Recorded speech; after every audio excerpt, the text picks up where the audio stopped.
தமிழ் மக்களுக்கு வணக்கம். நேத்தி காணொளி போடணும்னு இருந்தேன். நேத்திக்கு முன்னாடி பார்த்தீங்கன்னாக்கா, ஒரு 3 நாட்கள் காணொளி போட முடியல. அது ஏன் அப்டின்னா, நான் வந்து ட்ராவல் பண்ணிட்டு இருந்தேன்.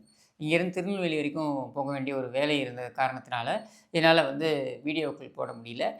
நேத்தி இந்த காணொளிய போடலாம் அப்படின்னு நினைத்தபோது கூட, நேற்று தமிழ் புத்தாண்டு அப்படின்ற நிலையில, இந்த காணொளிய நான் போடும்பொழுது, இந்த தகவலை நான் பேசுவது அப்படின்றது உகந்ததாக இருக்காது.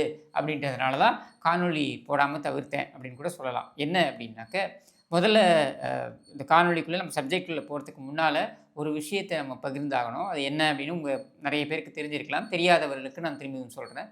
நம்ம சவுக்கு சங்கர் இருக்கார் இல்லையா? அவருடைய தாயார் அவங்க வந்து காலமாகிட்டாங்க அப்படின்ற தகவல் தான் அது. இது முந்தாநேத்தி முதல்ல நான் தான் அந்த நியூஸ பிரேக் பண்ணேன். நான் முதல்ல தகவல் வந்து எனக்கு கிடைத்த உடனே வேற யாரும் எந்த மீடியாவும் இத பிரேக் பண்ண முடியாத ஒரு சூழல்ல, நான் தான் இந்த தகவல பிரேக் பண்ணேன். அதுக்கப்புறம் தான் வந்து எல்லாரும் பேசியிருக்காங்க. எல்லா அரசியல் தலைவர்களும் பேசியிருக்காங்க. எதிர்க்கட்சித் தலைவர் திரு எடப்பாடி பழனிசாமி அவர்களிலிருந்து ஆரம்பித்து எல்லாரும் பேசியிருக்காங்க. இதில பார்க்க வேண்டிய விஷயம் என்னன்னா, சவுக்கு சங்கர் வந்து இன்னைக்கு சிறையில இருக்காரு. அதாவது இப்போ வந்து பெரோல்ல விட்டுருக்காங்க. பட் அதுக்கு முன்னாடி அவர் சிறைப்படுத்தப்பட்டிருக்கிறார். அவர் மேல வந்து 3வது முறையாக குண்டர் சட்டம் பாய்த்தப்பட்டிருக்கிறது அப்படின்ற ஒரு சூழல்ல தான் அவருடைய தாயார் வந்து மரணம் அடைந்து விட்டார். அதுவும் பெங்களூர்ல வந்து அவங்க சிகிச்சையில இருக்கும்பொழுது அவங்க மரணம் அடைந்து விட்டாங்க அப்படின்ற தகவல் வந்தது. இதில முக்கியமான விஷயம், எல்லோருக்குமே தெரிந்த விஷயம். ஒரு சில மாதங்களுக்கு முன்னர் நடந்தது. நம்ம எல்லோருமே பார்த்தோம். எல்லாரும் பார்க்க வேண்டும் என்பதற்காகவே அது பார்த்தீங்கன்னாக்க, Facebookல லைவ் போட்டு, அதாவது Facebookல லைவ் போட்டு, சங்கர் வீட்டுக்குள்ள இல்ல அப்படின்னு தெரிந்து கொண்டே, சங்கர் கையெழுத்து போடுவதற்காக, தினமும் காலையில கையெழுத்து போடணும் அப்படின்றதுக்காக கமிஷனர் ஆஃபீஸ்க்கு போக வேண்டிய ஒரு சூழல்ல, அவர் கமிஷனர் ஆஃபீஸ்க்கு சென்று விட்டார் அப்படின்றதை தெரிந்து வைத்துக்கொண்டு, நம்ம செல்வ பெருந்தகை உடைய ஆதரவாளர்கள், அவர் பார்த்தீங்கன்னாக்கா, தீவாளிகளை எல்லாம் எடுத்துக்கொண்டு வீட்டுக்குள்ள வந்து அத்துமீறி, அவங்க சங்கரோடைய அ தாயார் அவங்க கிட்ட சண்டை போட்டு, அவங்கள பார்த்து தகாத வார்த்தைகள்லாம் பேசி, அவங்க கண் முன்னாடியே அந்த டைனிங் டேபிள்ல அந்த மலத்தை எல்லாம் கொட்டிய அந்த விஷயத்தை பார்த்தோம். நம்ம எல்லாருமே அதை நம்ம பார்த்தோம். நம்ம எல்லாரும் பார்க்க வேண்டும் என்பதற்காகவே துணிகரமாக அத லைவ்லயும் போட்டாங்க. அவர்கள் மீது சம்பந்தப்பட்டவர்கள் மீது வழக்கு போடப்பட்டது, அவர்கள் மீது நடவடிக்கை எடுக்கப்படும் என்றெல்லாம் சொன்னார்கள். அது எதுவுமே கிடையாது அப்படின்ற ஒரு பக்கம் இருக்க, இதை செய்தவர்கள் யாருன்னா, பகிரங்கமாக வெளிப்படையாக காங்கிரஸுடைய மாநில தலைவர் திரு செல்வ பெருந்தகை அவர்களுடைய ஆதரவாளர்கள் அப்படின்றது நமக்கு தெரியும். அப்பவே பார்த்தீங்கன்னா, அவங்க தாயார் வந்து அவங்க பேட்டி குடுத்திருந்தாங்க. உண்மையிலேயே அவங்களுக்கு அந்த வயதுக்கு அந்த ஒரு அச்சுறுத்தலையும், அந்த ஒரு துன்பத்தையும் குடுத்திருக்க வேண்டிய அவசியம் கிடையாது. சங்கரோட நம்ம கருத்து வேறுபாடுகள் கொண்டிருக்கலாம். சங்கருடைய கருத்துக்கள்ல நமக்கு மாறுபட்ட அ கருத்துக்கள் இருக்கலாம். ஏன் சங்கருடைய சில கருத்துக்கள் நமக்கு கோபம் கூட வந்திருக்கலாம். ஆனால் அதற்காக அவருடைய தாயாரை தாக்குவது அப்படின்றது வந்து, அதாவது தாயார் மீது இந்த மாரி வெறிகொண்டு தாக்குதலை நடத்துவது அப்படின்றதுல வந்து நம்ம ஏற்புடையது இருக்க முடியாது அப்படின்ற சூழல்ல தான், நீங்க பார்த்தீங்கன்னா, அந்த சம்பவம் அரங்கேறியது. அதைத் தொடர்ந்து சங்கர் வீட்டுக்குள்ள காவல்துறை சென்று அவரை கைது செய்யும் பொழுதும் பார்த்தீங்கன்னா, இந்த அங்க இருக்கக்கூடிய பெண்களாக இருக்கக்கூடிய அவருடைய தாயாரா இருக்கட்டும், இல்ல அவருடைய பயணிக்கக்கூடிய இந்த மாலதிங்கிற நபரா இருக்கட்டும், இவர்களை வந்து சோதனை செய்தார்கள் அப்படின்றத அவங்களே வந்து பதிவு பண்ணியிருக்காங்க. இப்படியான ஒரு சூழல்ல தான் இந்த தகவல் வந்து சேருது. ஒண்ணு நல்லா புரிஞ்சுக்கோங்க, உங்களுடைய அரசியல் எதிரிகளை, அவர்கள் யாராக வேண்டுமானாலும் இருக்கலாம். உங்களுடைய அரசியல் எதிரிகளை நீங்கள் பழிவாங்க வேண்டும் என்று நினைக்கும் பொழுது, அதை பழிவாங்க எத்தனிக்கும் பொழுது, அந்த அரசியல் எதிரிகளுக்குன்னு குடும்பம் இருக்கும். அவங்க நேரடியாகவே பாதிக்கப்படுவார்கள். மறைமுகமாகலாம் இல்ல. அவங்க நேரடியாகவே பாதிக்கப்படுவார்கள். அப்போ உங்களுடைய ஆட்சியையும், அதிகாரத்தையும் நீங்கள் வைத்துக்கொண்டு, இந்த ஆட்சி அதிகாரத்தை நீங்கள் வந்து எ எப்படி வேண்டுமானாலும் பயன்படுத்தலாம்னு நினைக்கும் பொழுது, வெறும் ஒரு கருத்தை தெரிவிப்பதற்காக, இல்ல அந்த கருத்தில உங்களுக்கு உடன்பாடு இல்லை என்பதற்காக, நீங்கள் எடுக்கக்கூடிய நடவடிக்கைகள் இருக்கு இல்லையா? அது எப்படியெல்லாம் குடும்பங்களை சிதைக்கும் அப்படின்றதற்கு சங்கர் உடைய தாயாருடைய மறைவு ஒரு சாட்சி அப்படின்னு நான் சொல்லுவேன். அவர் மட்டுமல்ல. நீங்க பார்த்தீங்கன்னாக்கா, எதேச்சை அதிகாரம், அதிகார துஷ்பிரயோகம் போன்றவற்றில் பாதிக்கப்பட்ட எத்தனையோ குடும்பங்கள் இருக்கின்றன. உதாரணத்திற்கு பார்த்தீங்கன்னாக்கா, அஜித்குமார். திருபுவனத்தில அஜித்குமாருடைய குடும்பம். அது எந்த தப்புமே செய்யல அப்படின்றது பட்டவர்த்தனம் ஆயிடுச்சு. அப்ப யாரோ எங்கிருந்தோ ஒரு அழுத்தம் குடுத்து, அந்த அழுத்தம் காரணமாக காவல்துறை தவறாக பயன்படுத்தப்பட்டு, அதன் அடிப்படையில ஒரு உயிர் போகுது. அந்த உயிர் போவதோட அந்த குடும்பமும் சிதைந்து போகுது. அந்த குடும்பத்தில அது ஒரு தீராத வடுவாகுது. அப்போ இதையெல்லாம் செய்து என்ன சாதிக்க போறீங்க? இன்றைக்கி பெருமையாக உங்களுடைய துர்கா ஸ்டாலின் வந்து ஒரு 4 கோவிலுக்கு போகிறாங்க அப்படின்றத பெருமையாக காட்டுறீங்க. அதை வைத்தே வாக்குகளை எப்படி சேகரிக்கலாம்னு நீங்கள் நினைக்கிறீங்களே, அதே போல தானே சங்கருடைய தாயாரும் ஒரு பெண்மணி. அதே போல தானே அந்த திருபுவனம் அஜித்குமாரோடைய தாயாரும் ஒரு பெண்மணி. அதே போல தானே தனுஷ் என்ற ஒரு இளைஞன் உங்கள் உதவாநிதியுடைய அந்த ஆஃபீஸ்லேருந்து சேப்பாக்கத்தில் அங்கிருந்து ஒரு 200 மீட்டர் தொலைவில் வெட்டி சாய்க்கப்பட்டானே, அவங்க அம்மாவும் அதே மாதிரி ஒரு பெண்மணி தானே. அப்போது இவங்க எல்லாருமே இதே மாநிலத்தில் தான் வாழ்ந்து கொண்டிருக்கிறார்கள். எந்த மாநிலத்தில் எந்த உழைப்பும் இல்லாத மொத்த சுகபோகத்துடன் வாழ்ந்து கொண்டிருக்கின்ற ஸ்டாலினுடைய குடும்பம் இருக்கின்ற அதே மாநிலத்தில் தான் இவர்களும் வாழ்கின்றார்கள். அப்போ இவர்களுடைய கண்ணீருக்கெல்லாம் என்ன பதில் அப்படின்னா, அந்த பதிலை இன்னும் ஒரு வாரத்தில் நீங்கள் சொல்லக்கூடிய ஒரு இடத்துல இருக்கீங்க. இன்னும் சொல்ல வேண்டுமென்றால் நாம் சொல்லக்கூடிய ஒரு இடத்துல இருக்கோம். அப்போ இதுக்கு பொங்கி எழுந்து, இதுக்கு கோவப்பட்டு, ஆத்திரப்பட்டு ஒன்றும் நடக்க போவதில்லை.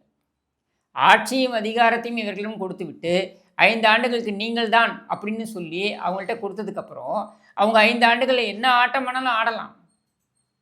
அதை வேடிக்கை பார்ப்பதை தவிர்த்து நம்ம வேறு எந்த வழியும் கிடையாது. இல்லை என் போன்றவர்கள் எதிர்கருத்து தெரிவிப்பார்கள் என்றால் எங்கள் மீது நடவடிக்கை பாயும். நாங்கள் சிறைக்கு செல்ல வேண்டி வரும். அப்போ எங்கள் குடும்பங்கள் பாதிக்கப்பட வேண்டி வரும். இதுதான் நடக்க போகுது, வேறு எதுவும் நடக்க போகிறதில்லை அப்படின்னும் பொழுது இது தேவையா? இந்த நிலை தொடர வேண்டுமா என்றால் உங்ககிட்ட ஒரே ஒரு வாய்ப்பு இருக்குது. வேறு ஒன்றும் உங்களை கேட்கல. நீங்கள் சங்கருடைய துக்கத்தில் நீங்கள் பங்கு வகிச்சுக்கோங்க, இல்லை அஜித்குமார் உடைய துக்கத்தில் பங்கு வகிச்சுக்கோங்க, இல்லை சங்கருடைய குடும்பத்திற்கு நீங்கள் நிதி உதவி பண்ணுங்கள், அஜித்குமார் குடும்பத்திற்கு நீங்கள் நிதி உதவி பண்ணுங்கள் அப்படின்லாம் யாரும் சொல்ல போகிறதில்ல. எம்எல்ஏ 7 வழக்கு போட்டிருக்காங்க அப்படின்னா ஒவ்வொரு இயரிங்க்கும் நான் காசு செலவு பண்ண வேண்டியது இருக்குது. அப்போ அதையெல்லாம் நீங்கள் கொடுங்கன்னு நான் கேட்க போகிறதில்ல. ஆனால் நான் கேட்பதெல்லாம் ஒன்று தான், இவ்வளவையும் செய்யக்கூடிய இந்த ஆட்சி தொடர வேண்டுமா? அப்போ அதற்கான விடை ஒன்று தான். நீங்கள் தேர்தல் நாள் வரப்போகுது, இன்னும் ஒரு 7 நாளில் வரப்போகுது. இவ்வளோ நாள் காத்துட்டு இருந்துட்டோம், இந்த 7 நாளில் வரப்போகுது. நீங்கள் போய் ஓட்டை போட போகிறீங்க, அவ்வளவுதான், வேறு ஒன்றும் கிடையாது. அப்போ அந்த ஓட்டு போடுற நீங்கள் போய் அந்த பட்டன் ப்ரெஸ் பண்ணுறீங்க பாருங்கள், அந்த ஒரே ஒரு செயல் இது எல்லாமே மாற்றம் காண முடியும் அப்படின்றது தான் உண்மை. அதை நீங்கள் சரியாக செய்ய வேண்டும் அப்படின்றது தான் என்னுடைய கோரிக்கை. யார் வீழ்த்த முடியும்? இவங்களை யார் வீட்டுக்கு அனுப்ப முடியும்? அவங்களுக்கு அந்த வாக்கை அழியுங்க, வீணாக்காதீங்க அப்படின்றது மட்டும்தான் நான் கோரிக்கையாக வைக்கிறேன். மற்றபடி நீங்கள் இவருக்கு ஓட்டு போடுங்க, அவருக்கு ஓட்டு போடுங்க அப்படின்ற பரப்புரைக்காக இந்த காணொலியை நான் பயன்படுத்தலை. ஆனால் இந்த கும்பல் அழிக்கப்பட வேண்டும், ஒழிக்கப்பட வேண்டும் அப்படின்ற ஒரு உன்னத நோக்கத்தை முன்வைத்து மட்டும்தான் இந்த காணொலியை மேற்கொள்கிறேன். அதே சமயத்தில் நீங்கள் பார்த்தீங்கன்னா மாநிலம் முழுக்க இவங்களுக்கு இருக்கக்கூடிய வரவேற்பை நீங்களே பாருங்கள், இந்த காணொலிகளில் பாருங்கள், எப்படியெல்லாம் வரவேற்கிறாங்க அப்படின்றத பாருங்கள் மக்கள்.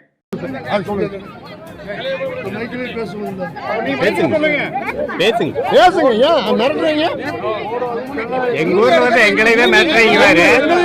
நீங்க வீடியோ எடுக்கிறீங்க, எங்க ஊர்ல வந்து எங்களையே மிரட்டுறீங்க. சும்மா வந்து என்னங்க பண்றது? ஏதாவது பண்ணிருக்கீங்களா? ரோடு கிடையாது, குடியிருக்கிறதுக்கு ஆதாரம் கிடையாது. அப்ப நான் ஓட்டு போட்டு எப்படி போடுவேன்?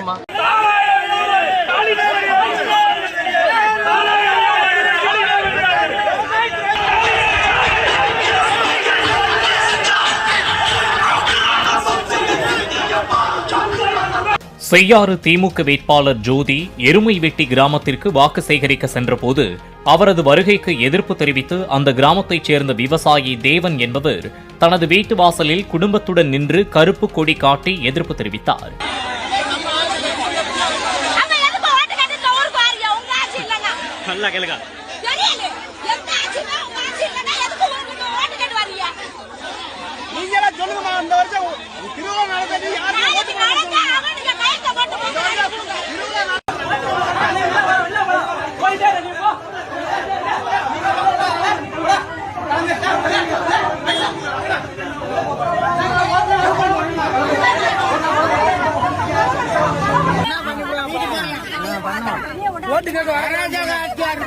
ஓட்டு கேட்க வரக்கூடாது,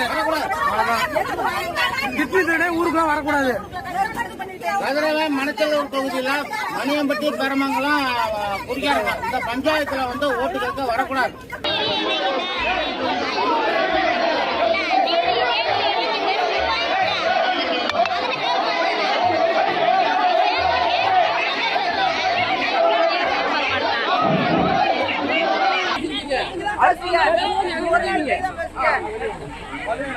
சார், எங்களோட தயவு உங்களுக்கு தேவை, அதனால வந்திருக்கீங்க. எங்களோட தயவு யாரும் கண்டுக்க மாட்டாங்க சார். எங்களோட கிராமப்புறத்துல யாரும் கண்டுக்க மாட்டாங்க. வேட்பாளர் வந்தா சரி, எங்களுக்கு புதிய மொழி கொடுக்கணும். சிப்காட் வந்தா பெருந்துறையா நாங்களே ஊரை காலி பண்ணி எங்க போறதுங்க? இருக்கிற 2 ஏக்கர் 3 ஏக்கர் விவசாயம் 2 குழந்தை வச்சுட்டு எங்க ரோட்லயே போகணும். ஒவ்வொரு ஊராக மக்கள் அடித்து விரட்டி கொண்டிருக்கிறார்கள். அப்போ இது எப்படி சாத்தியமானது? தேர்தல் அறிவிப்பு வர வரைக்கும் நீங்கள் பார்த்தீங்கன்னா என்ன மாதிரியான ஒரு சூழல் இருப்பதாக மீடியாவை வைத்துக்கொண்டு இவர்கள் கட்டமைத்து கொண்டிருந்தார்கள் அப்படின்றத யோசிச்சு பாருங்கள். தேர்தல் அறிவிப்பு வர வரைக்கும் திமுக போன்ற ஒரு பொன்னான ஆட்சியை, திமுக கொடுக்கக்கூடிய ஒரு பொன்னான ஆட்சியை உலகத்தில் பார்க்க முடியாது என்பது போன்ற ஒரு தோற்றத்தை ஏற்படுத்தி கொண்டிருந்தார்கள். முதலமைச்சரே சட்டமன்றத்தில் பார்த்தீங்கன்னாக்கா கடைசி சட்டமன்ற கூட்டத்தொடரில் பார்த்தீங்கன்னா அவர் பேசுகிறாரு, மக்கள் எல்லோரும் மகிழ்ச்சியாக இருக்கிறார்களா, நான் மகிழ்ச்சியாக இருக்கிறேன் அப்படின்னு சொல்கிறாரு. அப்படின்ற பட்சத்தில் எல்லாம் நன்றாக ஓடிக்கொண்டிருக்கிறது அப்படின்ற ஒரு சூழலை தான் படம் காண்பித்து கொண்டிருந்தார்கள். ஆனால் இப்போ நீங்களே பார்த்தீங்க எந்த அளவுக்கு ஒவ்வொரு இடத்துலையும் மக்கள் அமைச்சராக இருக்கட்டும், எம்எல்ஏவாக இருக்கட்டும் விரட்டி அடிக்கிறார்கள். இவர்கள் பேசிய பேச்சுக்கள், இவர்கள் செயல்பட்டது எல்லாம் கொஞ்ச நஞ்சம் கிடையாது. அப்போது இதையெல்லாம் செய்யக்கூடிய ஒரு ஆட்சியாளர், இதையெல்லாம் ஒரு அராஜக போக்காக ஒரு வாழ்க்கை முறையாகவே மாற்றி கொண்டு விட்ட ஒரு நிலையில் இதை நம்ம அனுமதிக்க போகிறோமா அப்படின்றதான் கேள்வி. உதாரணத்திற்கு பார்த்தீங்கன்னாக்க இந்த கிட்னி திருட்டு, அதை முறைகேடு அப்படின்னு மாற்றி பேசுகிறான். திருட்டு கிடையாது, அது முறைகேடு. என்ன, ஏழை பாழைகள் 10,000 15,000க்கும் அவங்களுக்கு தேவை அப்படின்றதை புரிந்து கொண்டு அந்த 10,000த்தையும் 15,000த்தையும் ஆசை வார்த்தையாக காண்பித்து அவர்களுடைய விலை மதிப்பில்லாத உடல் உறுப்புகளை எடுத்து விற்பனை செய்து அதில் நான் ரோல்ஸ் ராய்ஸ் கார் வாங்கினேன், அது என்ன ஒரே ஒரு கிட்னியை வச்சு வாங்கிட முடியுமா அப்படின்லாம் எகத்தாளம் பேசக்கூடியவன் இன்னைக்கு திரும்பவும் ஓட்டு கேட்டு உங்ககிட்ட வரான். அப்படின்னா திரும்பவும் ஓட்டு கேட்டு வரவங்கிட்ட ஏன் இப்படிலாம் பண்ணுறீங்க அப்படின்னு கேட்டதுக்கு ஏய் லூஸு வாயை மூடுறா அப்படின்னு அவன் சொல்லுவான்னா அந்த காணொலியும் பாருங்க.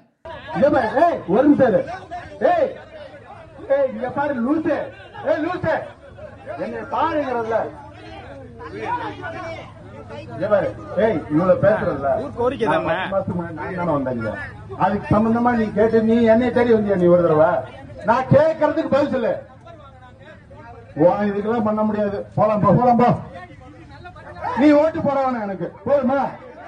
இப்போ இப்படியெல்லாம் அவன் பேசுவான்னா எந்த அளவுக்கு அவங்களுக்கு துணிச்சல் இருக்கு பாருங்க. அதாவது மக்கள் எந்த நிலையிலும் இவர்களுக்கு கண்மூடித்தனமாக வாக்களிப்பார்கள் அப்படின்ற நிலைப்பாடு தான், வேற ஒன்றும் கிடையாது. அந்த துணிச்சல் தான் 8,000 ரூபாய்க்கு ஒரு கூப்பன் அப்படின்னு கொண்டு ஒவ்வொரு வீட்லேயும் கொடுக்கறது. நாங்கள் காசு கொடுத்து எதை வேண்டுமானாலும் வாங்கி விடுவோம் அப்படின்ற ஒரு எண்ண ஓட்டத்துக்கு அவர்களே வருவது. அதற்கு மக்களும் செவிமடுப்பார்கள், பயப்படுவாங்க, அல்லது காசுக்காக பணிந்து போவார்கள் என்ற எதிர்பார்ப்பு. இது அத்தனையையும் தவிடுபொடியாக்கக்கூடிய ஒரு வாய்ப்பு இப்போ நமக்கு அமைஞ்சிருக்கு. இந்த சித்திரை மாதம் பிறந்திருக்கிறது. இப்போ நான் சொல்கிறேன், உங்களுக்கு எல்லாருக்கும் தமிழ் புத்தாண்டு வாழ்த்துக்கள். அந்த வாழ்த்துக்களை சொல்லும்பொழுது நான் திரும்பவும் சொல்கிறேன், நமக்கு ஒரு பொன்னான வாய்ப்பு கிடைத்திருக்கிறது. அந்த வாய்ப்பை சரியாக பயன்படுத்துவோம், இவர்களை வீட்டுக்கு அனுப்புவோம் என்று கூறி விடைபெறுகிறேன். நன்றி, வணக்கம்.